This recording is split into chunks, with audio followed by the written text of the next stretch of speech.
En el verano de 1987, una cuadrilla de demolición que derribaba una casa de campo abandonada en la zona rural de Kentucky hizo un descubrimiento que los perseguiría por el resto de sus vidas. Oculta bajo las tablas podridas del suelo, encontraron una colección de fotografías familiares que abarcaban casi un siglo.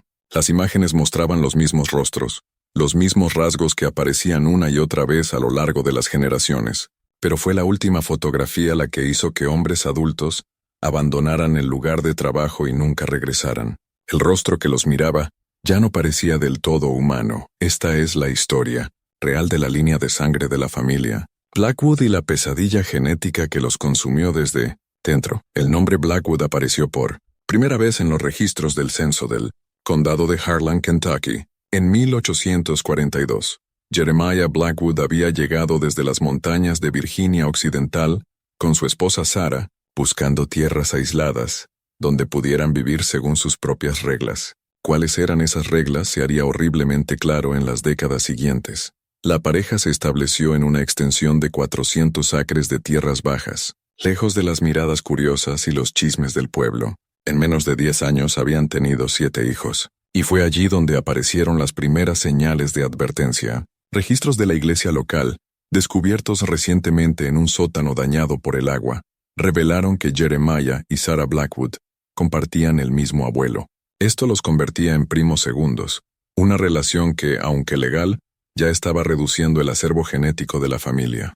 Pero esto era solo el comienzo. A medida que sus hijos alcanzaban la mayoría de edad en la década de 1860, surgió un patrón inquietante. En lugar de buscar esposas y esposos en las comunidades vecinas, los hijos de los Blackwood comenzaron a casarse entre ellos. El hijo mayor, Thomas, se casó con su hermana Ruth en 1863. Cuando el predicador local los cuestionó, Jeremiah Blackwood declaró que la sangre Blackwood era sangre pura y que mezclarse con forasteros debilitaría su linaje. El segundo hijo, William, siguió el mismo camino, casándose con su prima Mary, quien también era su cuñada. Para 1870, el árbol genealógico de los Blackwood se había convertido en una telaraña retorcida, donde los mismos nombres aparecían en múltiples ramas, donde los tíos también eran padres y donde la distinción entre primo y hermano había sido deliberadamente borrada. Lo que hace esta historia particularmente escalofriante no es solo el incesto en sí, sino la forma metódica en que fue practicado. Cartas sobrevivientes escritas con una mano temblorosa y descubiertas en aquella misma casa demolida, revelaron que los matrimonios no se arreglaban por aislamiento o ignorancia, sino por un sistema de creencia retorcido. Los Blackwood se habían convencido de que estaban preservando algo sagrado, algo que los hacía superiores a sus vecinos. No tenían idea de que estaban creando una bomba de tiempo genética que estallaría con cada nueva generación. Para la década de 1880, las consecuencias de las prácticas de la familia Blackwood comenzaron a manifestarse de maneras que ya no podían ocultarse.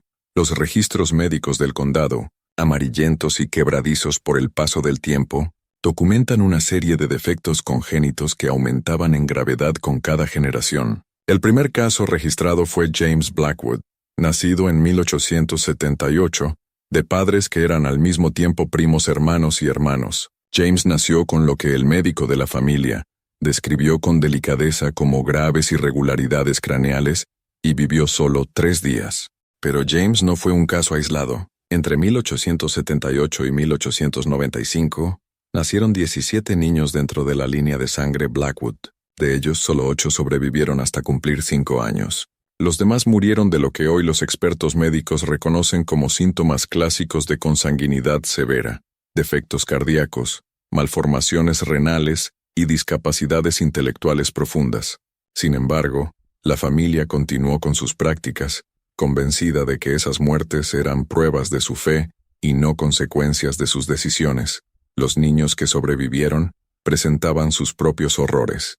Notas médicas del Dr. Edmund Hayes, el único médico lo bastante valiente para visitar regularmente la granja Blackwood, describían a niños con cráneos alargados, dedos palmeados y, en un caso, un niño que nació con sus órganos internos parcialmente visibles a través de una piel translúcida. El Dr. Hayes escribió en su diario privado que visitar la granja Blackwood era como entrar en una plaga bíblica. donde los pecados de los padres recaían sobre los hijos, en el sentido más literal posible. Quizás lo más perturbador fue cómo la familia se adaptó a estas deformidades. En lugar de verlas como advertencias, comenzaron a tratar a los niños más afectados como especiales, incluso benditos. Los mantenían escondidos en los pisos superiores de la casa, lejos de vecinos y visitantes.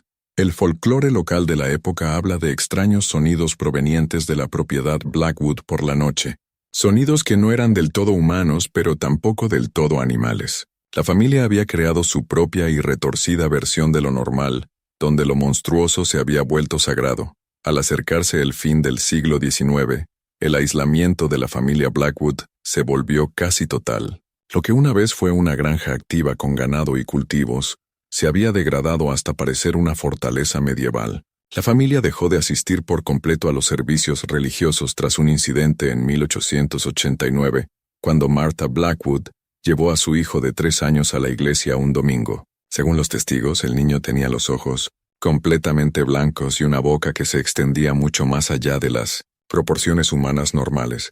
La horrorizada reacción de la congregación llevó a los Blackwood a retirarse de todo contacto social. Para 1900 solo quedaban vivos 12 miembros de la familia, con edades que iban desde el patriarca anciano Jeremiah, ya en sus 80 años, hasta varios niños cuya edad exacta era imposible de determinar debido a sus graves retrasos en el desarrollo. La familia se había vuelto completamente autosuficiente, cultivaban su propia comida, confeccionaban su propia ropa y, lo más crítico, se encargaban ellos mismos de la atención médica. Este último punto resultaría catastrófico a medida que los defectos genéticos se volvían más severos y complejos. Fue durante este periodo que los vecinos comenzaron a reportar los fenómenos más perturbadores. El cazador local Samuel Morrison afirmó que en 1902, mientras seguía el rastro de un ciervo cerca de la propiedad Blackwood, se topó con lo que al principio pensó que era un gran animal moviéndose entre los matorrales. Cuando la criatura emergió a un claro, Morrison se dio cuenta de que era humanoide, pero caminaba en 4 patas, con las extremidades dobladas en ángulos imposibles. Su rostro, según relató después al sheriff, parecía como si alguien hubiera intentado esculpir a una persona sin haber visto nunca una. La investigación del sheriff fue breve e inconcluyente. Al acercarse a la granja Blackwood, fue recibido por Thomas Blackwood, ahora el patriarca de la familia, quien afirmó no tener conocimiento de ninguna criatura extraña en su propiedad. Sin embargo, el sheriff señaló en su informe que, durante su conversación, podía escuchar lo que parecían ser múltiples voces hablando al unísono desde el interior de la casa, aunque nunca vio a nadie más. Más inquietante aún, las voces parecían hablar en un idioma que no pudo identificar, una colección gutural de sonidos que apenas se asemejaban al habla humana. Las primeras décadas del siglo XX marcaron un periodo de casi completo silencio en la propiedad Blackwood.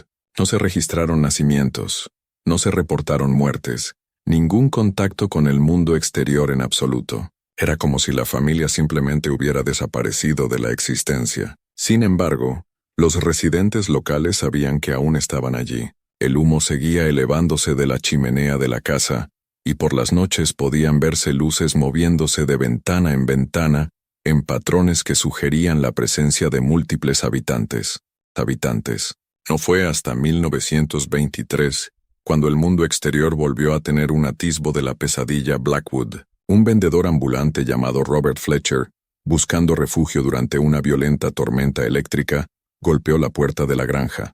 Lo que encontró allí lo llevaría a pasar los siguientes 30 años de su vida entrando y saliendo de instituciones mentales. El testimonio de Fletcher, registrado por los médicos del hospital estatal, describe una escena que desafía toda explicación racional. Según Fletcher, la puerta fue abierta por algo que quizá alguna vez fue humano. Estaba erguido, pero se movía con un paso tambaleante, la cabeza inclinada en un ángulo que sugería que tenía el cuello roto. Sus rasgos faciales estaban mal colocados, un ojo en el lugar donde debía estar una oreja, y la boca extendida verticalmente en lugar de horizontalmente. Cuando habló, Fletcher afirmó que sonaba como 3 voces diferentes repitiendo las mismas palabras con ligeros desfases, creando un efecto de eco que le hacía doler los oídos. Pero fue lo que vio dentro de la casa lo que realmente destrozó su cordura.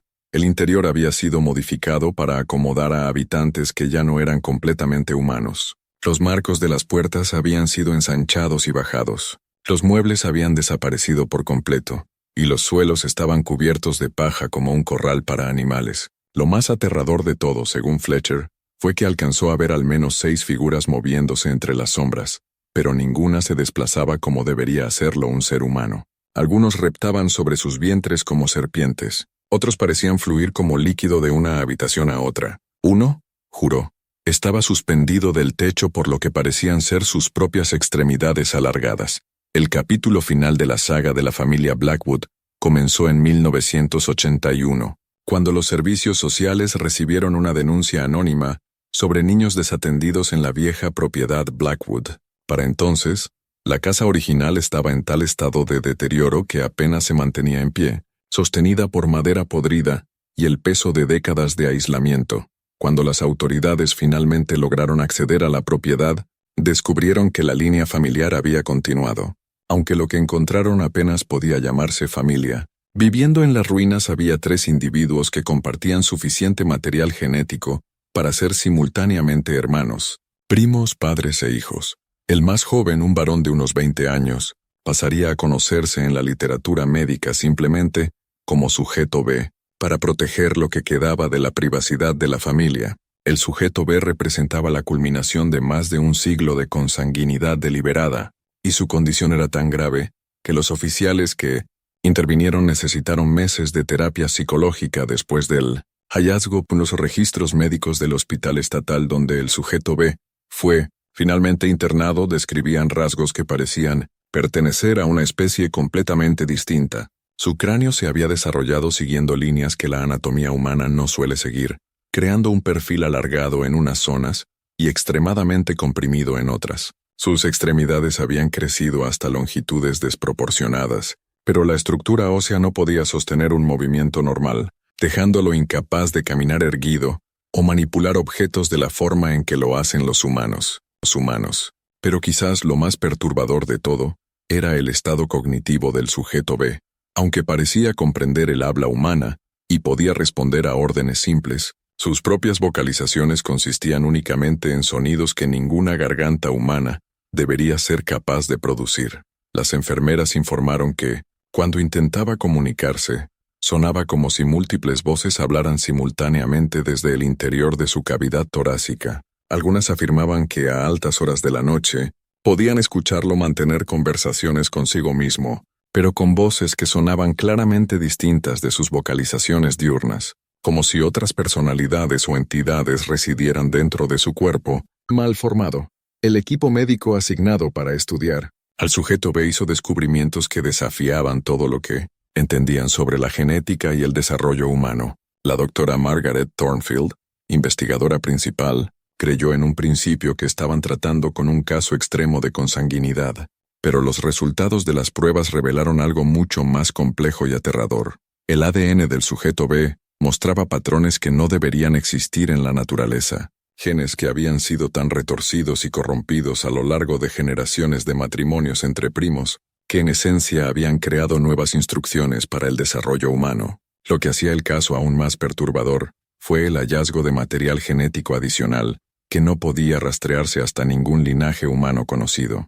Era como si la extrema endogamia de la familia Blackwood hubiera activado secuencias genéticas latentes, planos ancestrales que estaban destinados a permanecer enterrados en el genoma humano. Las notas privadas de la doctora Thornfield, obtenidas décadas después a través de una solicitud de acceso a la información, describían al sujeto B como la representación de un camino evolutivo que la humanidad nunca debió tomar. La evaluación psicológica del sujeto B resultó igualmente inquietante. Aunque demostraba inteligencia y conciencia, sus patrones de pensamiento seguían una lógica que ningún psicólogo humano podía comprender. Cuando se le mostraban fotografías de rostros humanos normales, se agitaba y cubría los ojos, como si la visión de facciones regulares le resultara dolorosa u ofensiva. Por el contrario, al ver imágenes de individuos gravemente deformados o incluso rostros de animales, se calmaba y parecía sonreír, aunque su estructura facial hacía casi imposible interpretar expresiones tradicionales. Lo más escalofriante de todo eran los dibujos que realizaba cuando se le daba papel y crayones. El sujeto B pasaba horas dibujando lo que parecían ser árboles genealógicos. Pero estos diagramas desafiaban toda comprensión convencional. Las mismas figuras aparecían en múltiples posiciones, conectadas consigo mismas mediante líneas que formaban bucles y espirales imposibles. En el centro de cada dibujo siempre aparecía la misma forma, un rostro que combinaba rasgos de todas las ramas del árbol, creando algo que era al mismo tiempo la culminación y el inicio de la línea familiar. Era una representación visual del colapso genético dibujada por alguien que lo había vivido desde dentro. El sujeto B murió en el invierno de 1993, su cuerpo finalmente sucumbiendo a las contradicciones genéticas que lo habían mantenido con vida mucho más tiempo de lo que cualquier experto médico creía posible. Su muerte debería haber marcado el final de la pesadilla de la familia Blackwood. Pero la historia no termina allí. La cuadrilla de demolición que descubrió aquellas fotografías en 1987 en realidad había estado trabajando en la propiedad equivocada. La auténtica casa de los Blackwood, aquella donde comenzaron los retorcidos experimentos familiares de reproducción humana, todavía se mantiene en pie hoy en día. Los registros inmobiliarios locales muestran que la propiedad ha cambiado de dueño 17 veces desde 1993, pero ninguna familia ha vivido allí más de 6 meses. Cada nuevo propietario informa los mismos fenómenos, sonidos de múltiples voces hablando en aquel mismo idioma irreconocible, sombras que se mueven independientemente de cualquier fuente de luz, y lo más perturbador, la sensación de ser observado por algo que los comprende mejor de lo que ellos se comprenden a sí mismos. La familia más reciente que intentó vivir allí, los Henderson, duró solo 3 semanas antes de huir en plena noche. La señora Henderson declaró después a los periodistas que había encontrado juguetes infantiles en el ático. Juguetes que no estaban allí cuando se mudaron, pero no eran juguetes normales. Eran figuras toscas talladas en madera, cada una representando la misma figura humana alargada y malformada. En el centro de la colección había un retrato familiar, también tallado en madera, que mostraba figuras que parecían fundirse unas con otras, con rasgos imposibles de distinguir. Quizás lo más aterrador fue lo que aseguró haber visto la hija de 7 años de los Henderson durante su breve estancia. Insistía en que había un niño viviendo en las paredes de la casa, un niño que parecía como si alguien hubiera intentado dibujar a una persona, pero hubiera olvidado cómo se supone que deben lucir. La niña decía que el niño estaba solo y quería que ella cantara, jugara y se quedara con él para siempre.